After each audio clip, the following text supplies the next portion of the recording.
Shouldn't take my life away, dear God, how will you pull me through? I'm so strung out, somehow my life's gone astray. So I lay me down to sleep, please Lord, don't take my soul away.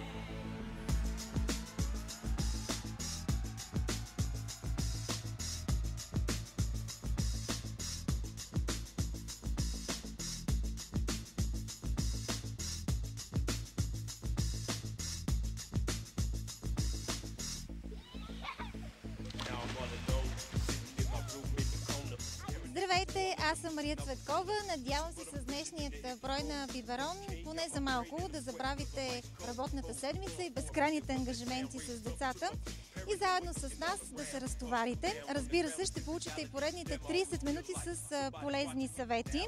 Виждате, че сме във водата, намираме се на един много хубав басейн, тук е изключително приятно и само след малко с доктор Надежда Иванова ще си говорим за отглеждането на бебетата през летния сезон.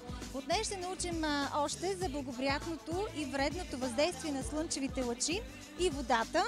Ще си поговорим за културата на ползването на басейните и до какви заболявания може да доведе дългият престой във водата, както и ползването на неохраняеми и недезинфекцирани басейни. Останете с нас в следващите 30 минути. Колко време след раждането бебето може да бъде изкарано навън през летния сезон и при какви условия? При едно здраво, родено в термин кърмаче, след 12 и 15 ден може да бъде извеждано навън. Стига температурите да не са много високи, да не духа силен вятър и да не вали дъжд в момента. В кои часове от деня слънцето не е вредно за бебетата и кои са подходящите часове за разходки? Най-подходящите в летния период часове за разходката на бебето са между 8:30 и 11 часа и след 15 и 30 часа. В никакъв случай по време на силното слънцегреене между 11:30 и 15:30 не бива да бъде извеждано детето навън. Кои са предимствата на слънчевите лъчи? Извеждането на детето на слънце е един много позитивен етап от неговото физическо и психическо развитие. Предимствата на извеждане на слънце са тези, че се укрепва имунната му система, общо се тонизира организма, укрепва се психофизическото развитие и на първо място се стимулира синтезата на витамин D в естествен вид в организма на бебето. Излизането навън с бебето през горещите дни трябва да става дозирано. При високи температури детето не бива да е изложено на пряка слънчева светлина, а когато това се налага, винаги му слагайте шапка. Най-подходящите места за разходки са парковете, басейните и сенчестите места. Относително голямата телесна повърхност на бебетата и малките им възможности за терморегулация биха могли да доведат до обезводняване, ако то не приема достатъчно течности. Обикновено през летните горещини апетитът на децата спада и това не трябва да ви притеснява. Много е важно обаче те да пият повече вода, натурални сокове, охладителни чайове, айран и да хапват пресни плодове, съдържащи повече вода, като диня и пъпеш.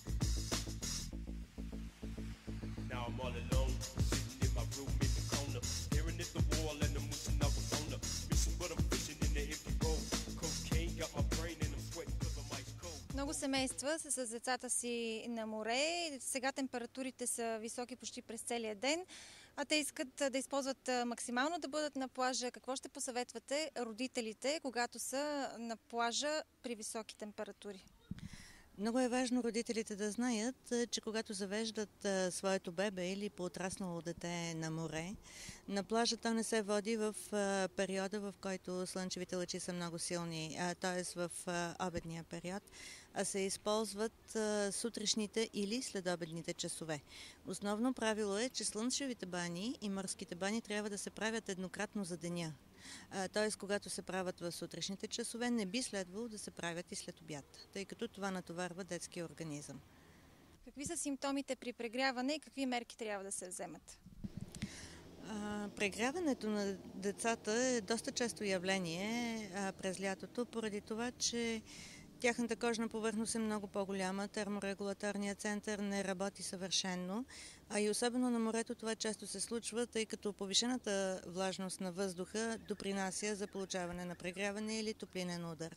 Основна причина за това са инфрачервените слънчеви лъчи и в този случай се получава покачване на телесната температура, отпускане на детето, то няма тонус, предпочита да лежи и да не се движи. По-големите деца се оплакват от главоболие. В тези случаи е редно детето да се постави на сянка в прохладна стая, леко облечено или почти съблечено. Би било още по-добре да се дават фракционирано захарни разтвори и да се дават лекарства за повишената температура. След каква възраст вече можем да заведем детето си на море, при какви условия? Принципно, след навършване на третия месец, всяко едно дете може да бъде заведено на море, стига за децата под 1 година да се спазват определените правила и условия за пребиваването им на морския бряг. Какви са тези правила, които трябва да спазват? Значи за малките кърмачета е необходимо да не престояват дълго време на плажа, особено между 3-я и 6-я месец. За тях е и противопоказно прякото излагане на слънчева светлина, съответно те трябва да стоят на сянка, да им се дават по-често течности, фракционирано, и да се прибират в помещение тогава, когато температурите надвишават 29-30 градуса, тъй като има опасност от прегряване на организма. Какви са опасностите, ако детето стои по-дълго време навън и е много топло, макар и да не е на пряка слънчева светлина? Какви са опасностите от обезводняване? Опасността е реална, особено когато децата са улисани в игри и не се сещат често да поемат течности. В този случай родителите трябва да предлагат на често вода или слабо захарни разтвори, има се предвид охладени бебешки чайове и подобните течности, за да може да се набавя нужната вода в организма. Как се отразява морския климат върху организма на децата? Каляването при престоя на детето на море е много важен фактор за неговото развитие изобщо и за по-лекото прекарване на зимния период. Затова във всички случаи е препоръчително и много позитивно за децата да бъдат на морска ваканция. Отново казвам, когато се спазват нужните условия, използват се слънцепредпазни кремове, редовното и ритмично оводняване и спазване на правилата при къпане в морската вода. Как да предпазим децата си от слънчеви изгаряния и кой фактор на слънцезащитните кремове е подходящ за нежната бебешка кожа? По принцип, детската и бебешка кожа изгаря много по-бързо, отколкото тази на възрастните, и това трябва да се има предвид при извеждането на бебетата и малките деца, дори в градски условия, както и по време на престоя на морския бряг. По принцип, винаги трябва да се използват слънцепредпазни кремове, които да са на хидрофилна основа и с висок филтър. На пазара се продават достатъчно добри такива.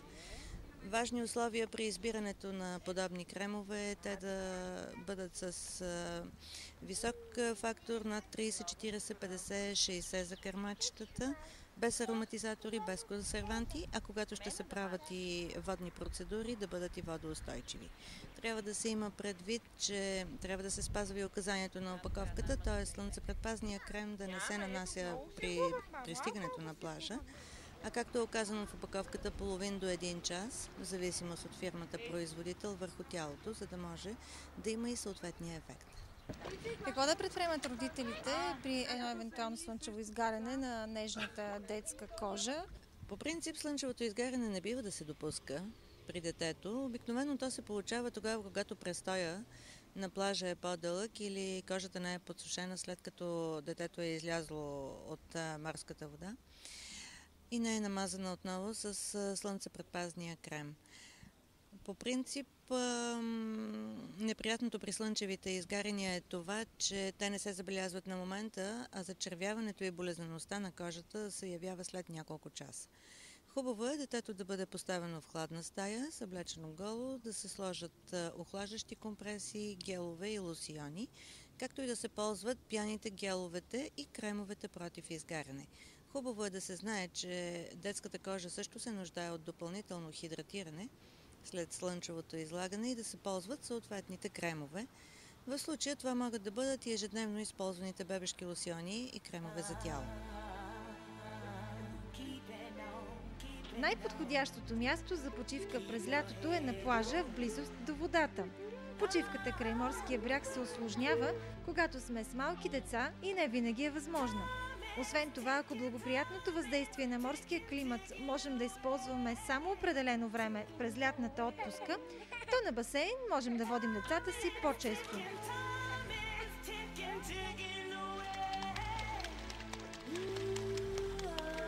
Особено голяма радост изпитват децата, когато играят във водата или плуват. Важно е обаче да притежаваме култура на ползването на басейните, което е свързано и с здравето на нашите деца. Прекрасните свойства на водата и слънцето могат да се използват не само на морето, а и на басейна. Има обаче някои правила, които родителите трябва да спазват, отивайки с децата си на басейн. Какви са изискванията, за да влезе детето във водата? Първо и основно изискване е детето да е напълно здраво и в последната седмица да не е боледувало от заболявания с повишена телесна температура. Освен това, басейнът да е с проверени качества, т.е. да е коректно дезинфекциран. Детето е хубаво да бъде на възраст над 1 година и да се ползва само детския басейн, в който няма пребиваване на възрастни. Във всички случаи трябва да бъде под контрола на своя родител, да се ползват басейни, в които има спасител, а за по-големите деца е важно да се спомене, че е хубаво да се ползват басейните в рамките на обявеното работно време, тогава когато има медицинско лице и задължително присъствие на спасител. Едно от основните неща е, че децата преди да влезнат в басейна трябва да минат през душовете, да ги изкъпат, преди да влезнат да ги подканят да отидат до тоалетна. Да не го оставят без надзор. Като влезне във водата, винаги да бъде под техното наблюдение. Макар че има спасители, най-добрият спасител за едно дете е родителя. Важно нещо също, което за децата е да не бъдат преобувани на шезлонгите. Памперси да не им бъдат сменявани, също да не влизат в басейна с храна, с дъвки. Това е предпоставка едно дете да се задави и най-малкото пък да изцапа водата. Много е важен въпросът за правилното дезинфекциране и хлориране на басейна. До какви заболявания би могло да се стигне, ако не е коректно хлориран басейна и не е добре дезинфекциран? Заболяванията наистина са много и неприятни. Най-вече поради това, че в недобре дезинфекцираните водни басейни става развъждане на микроорганизми, което е доста бързо, а те са доста устойчиви при лечение. Би могло да възникнат инфекциозни заболявания, заразяване с хепатит А, ентеровирусни инфекции, както и неприятни възпаления на ушите, възпаление на пикочополовата система, както и съответно на респираторния тракт. По принцип те са доста трудни за лечение, точно поради споменатия фактор, че се развиват във водна среда и са много устойчиви. Затова е важно басейните да отговарят на съответните условия за дезинфекция, да имат преливници и съответно дезинфекционна ваничка пред стълбата, в която се слиза в басейна. Ако басейнът не е коректно хлориран, би могло да се стигне до заболявания на децата. Хлорирането на басейните е цяла наука. Как поддържате вие водата в детския басейн? Най-важното нещо, всеки един басейн да не се претоварва от към посетители. Второто нещо, което е важно, е използването на препарати. Значи най-добрите препарати са специализираните препарати за басейни. Това са мултифункционални таблетки, хлорни таблетки, бавна, бърза хлор. Въпросът е да се използват най-добрите препарати, които се предлагат на пазара. Да не се използва белина, да не се използват стари начини за третиране на водата с препарати. Всеки ден се следи pH-то и хлорното съдържание. Отделно за образуване на водорасли се следи и това трябва да се унищожават. Колко градуса трябва да бъде водата в детския басейн?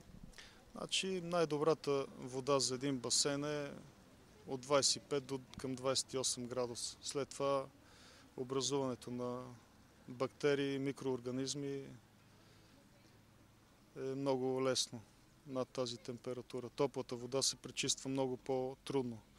Виждам, че вашият басейн, басейнът, на който се намираме в момента, е на 2 нива. По принцип не би ли трябвало детския басейн да бъде отделен от басейна за възрастни? Значи, по принцип нашия басейн така е изграден, че чистата вода минава най-напред през детския басейн и след това се влива в басейна за възрастни. Което е добре, нали, за хигиената. По този начин предпоставката за да се замърси водата е по-малка, нали, като минава най-напред през детския, след това отива в големия и след това вече мръсната вода се смуква чрез скимерите, отива в филтърното помещение, оттам се филтрира и наново излиза чистата вода пак през детския басейн. Много родители се притесняват, че идвайки на басейна, влизайки децата им във водата, биха могли да се разболеят. Вие също сте родител, какво ще ги посъветвате? Според мен е добре децата да не се предозират предостатъчно дълго да стоят в басейна. Примерно, според това какво е времето, добре е едно дете да стоим 15-20 минути, максимум половин час. Моето дете на 7 месеца дори го вкарах в басейна без да се притеснявам изобщо за това, че може да го се разболее от нещо или да е опасно за неговото здраве.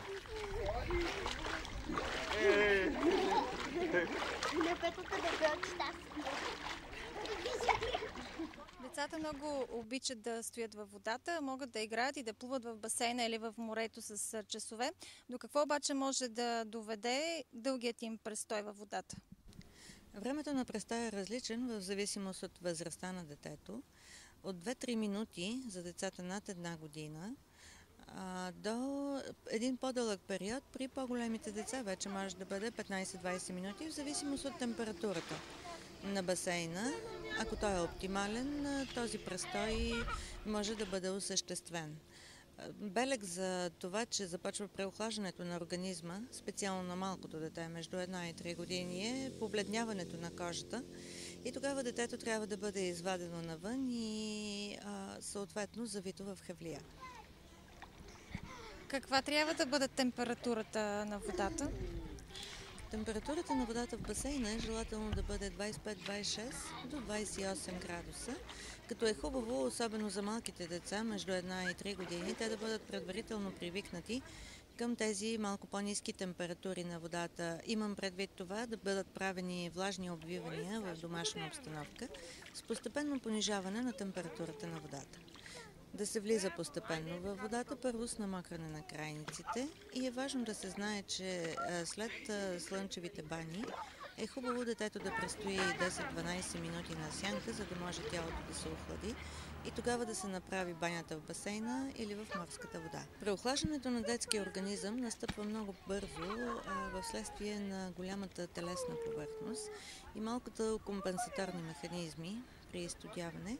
Простудата е основание за възникване на респираторни заболявания, ангини, пневмонии, бронхити, възпаления на ушите, на пикочополовата система, които са доста неприятни, особено през ваканционния период.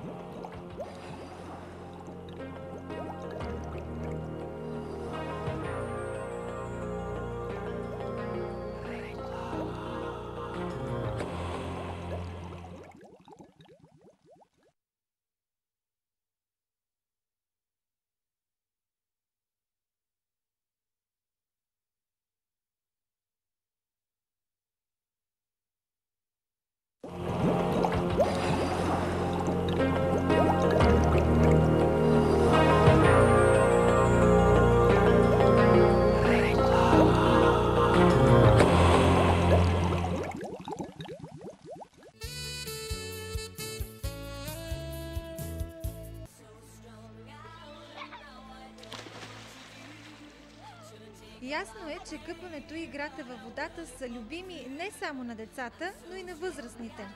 Нека да обобщим накратко по-важните правила при посещението на басейн с деца.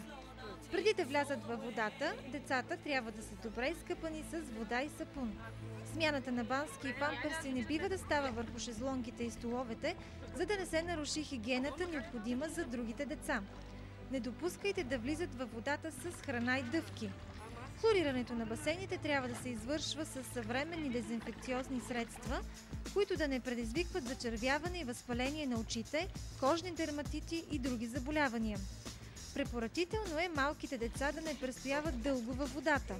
По-честите кратки къпания са чудесни за закаляването на детето. Потапянето във водата трябва да става постепенно. Известно е, че едни от най-честите инциденти в света с деца се случват в басейни, така че дори в присъствието на спасител не оставяйте децата си без надзор във водата. След като излязат от водата, децата трябва отново да се изкъпят, да измият играчките и помощните средства, с които са били вътре. Ако духа вятър и слънцето не е достатъчно силно, децата ви спокойно могат да поиграят покрай басейна, облечени подходящо, докато температурата на въздуха и водата се повишат. Доста поговорихме за заболяванията, до които може да се стигне при по-дълъг престой на детето в водата, ако басейнът е некоректно хлориран или не добре дезинфекциран.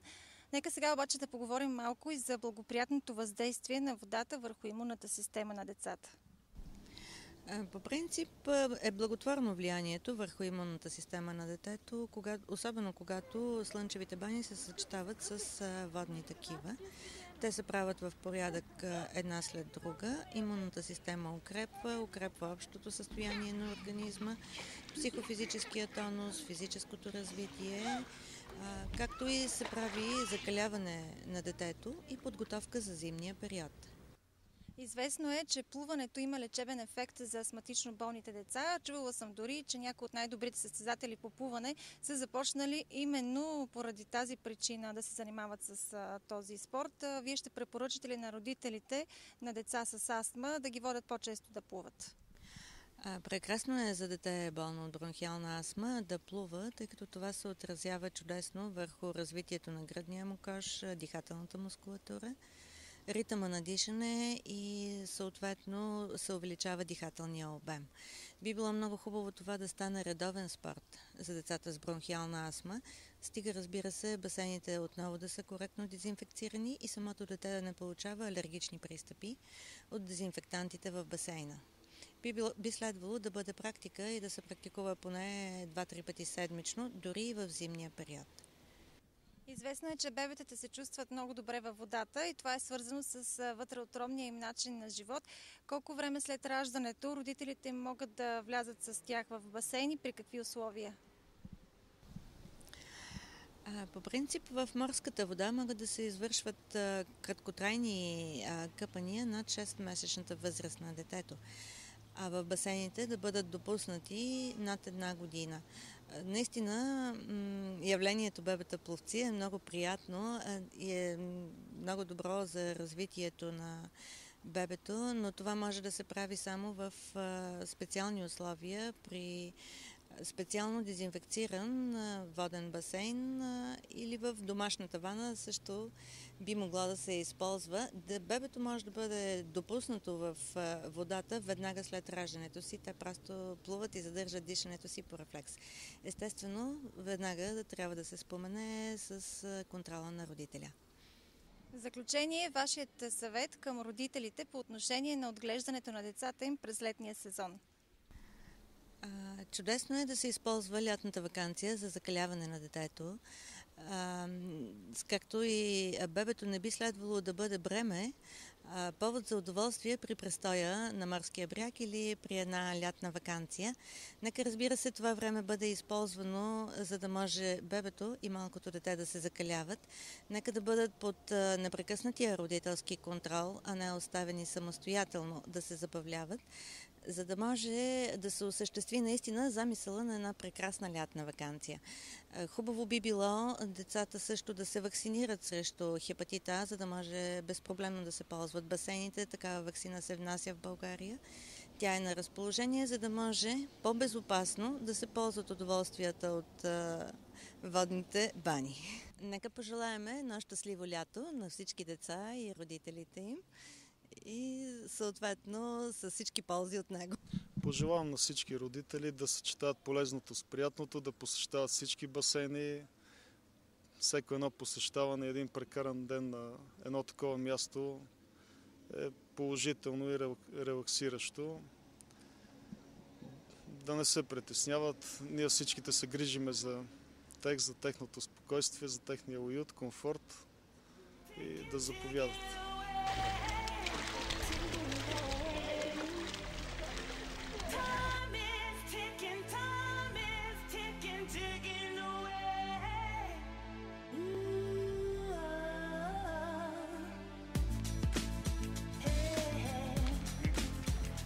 Talk about time ticking away every day. So wake on up, for it's gone away. Catch the 411 and stay up like the sun. Remind yourself that what's done is done. So let yesterday stay. Това беше и краят на Биберон за днес. Ние ще останем тук, за да продължим да се възползваме от прекрасните свойства на водата и слънцето. Аз си пожелавам едно много хубаво лято. Съчетавайте приятното с полезното, бъдете с децата си на море, на басейн и разбира се възползвайте от съветите, които получихме заедно с вас днес от доктор Надежда Иванова. Аз съм Мария Цветкова, с вас ще се видим следващата седмица, точно в 14:30 в събота. Обичайте децата си. Довиждане!